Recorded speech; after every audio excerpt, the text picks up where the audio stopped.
So I've got a few bits here that will keep you safe during those winter mountain days out. So let me just talk through a few of these and why they're so important. So the first thing I'm thinking about is underfoot. So a slip, trip and a fall could be quite disastrous, even on some of the what could be perceived as easier mountains like Snowdon. So I'm thinking about the right boots with an ice axe that will stop you if you slip, and crampons, so spiky things that attach to the bottom of your boots that give you more traction and purchase. I'm going to take a little thermos mug here with some hot tea or coffee in. I absolutely love coffee, but most importantly, if it's starting to get a bit cold, then I can just take a sip of that.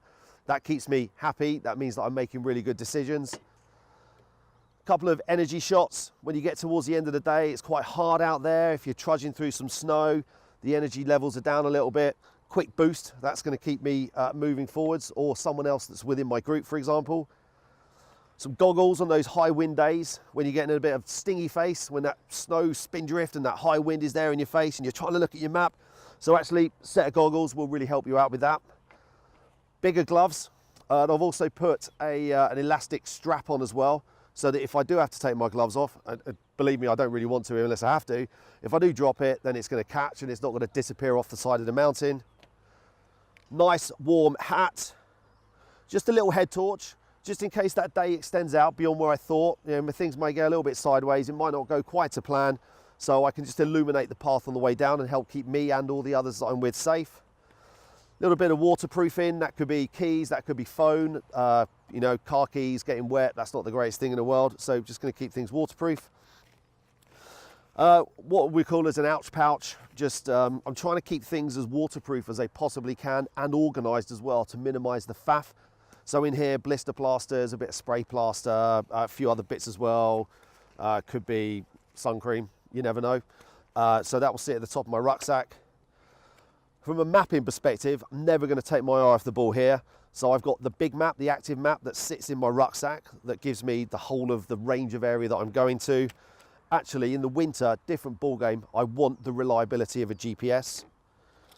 Compass, I've extended out the lanyard with a tiny little carabiner so I can clip it to maybe a zip.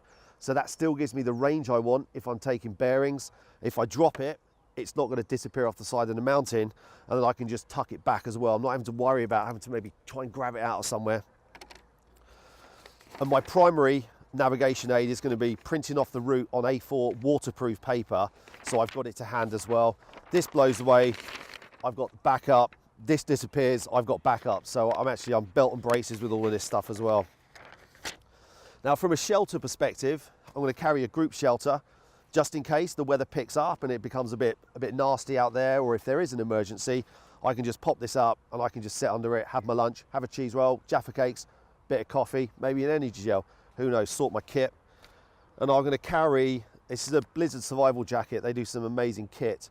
So, you know, if someone's going to get hypothermic, someone's freezing cold, pop this open, stick it over them, amazing thermal properties, and that's going to give you like the best chance possible of getting yourself out of a scenario or a situation.